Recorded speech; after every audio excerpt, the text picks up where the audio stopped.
When I see a library, especially a library like this one, which is in a castle, the building has its own spirit. So you are really impressed and you somehow going deep into history and knowledge all the same time. And you think that, okay, all these books are carrying stories that are ready just to be discovered. Initially, I didn't know that my research would involve this much traveling. I had chosen a library to work on, and it was in Mashhad, Iran. So I thought, okay, this is a kind of research. I just go in the library, sit down, and I see manuscripts, and I take notes. And okay, I come up with a thesis. But soon when I started it, I realized that the historical library I wanted to work on was already scattered around the globe. So it made me travel after the books.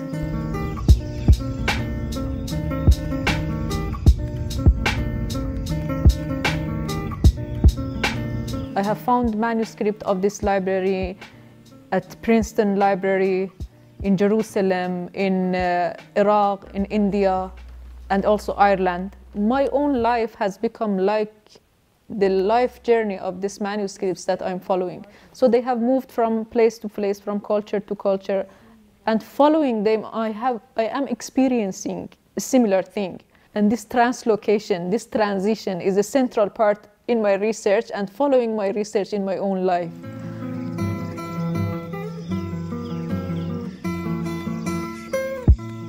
This is the note that the author left on the book. In this way, we know who the owner of this specific manuscript was. Different people left their trace on a manuscript, sometimes with a signature, sometimes with a stamp, sometimes with a piece of poetry that they wrote down. And these are the things that I'm mostly interested in. For example, in this manuscript, we see that at the end there is a note left that I read this book at this time in this place, and signing with name and who the person was. So with this kind of information that I get from the manuscript, I can know what kind of people, with what kind of background, from which places were in the reading circles. These pieces you try to connect. And this is the way you give a story. And different historians sometimes give different stories because they connect these pieces of puzzle differently.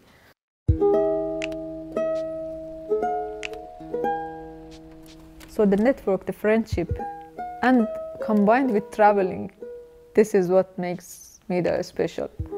We are a group of different people, but working on the same project, having individual different projects, but all of them under the same umbrella of mediating Islam in the digital age.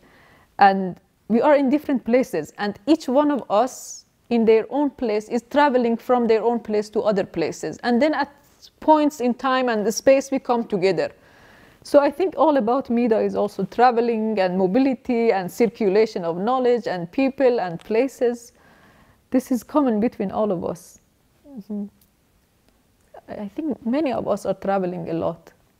It's adventure. It's, you know, you need to take adventure. It's not something comfortable. It is a struggle, but it is usually worth it.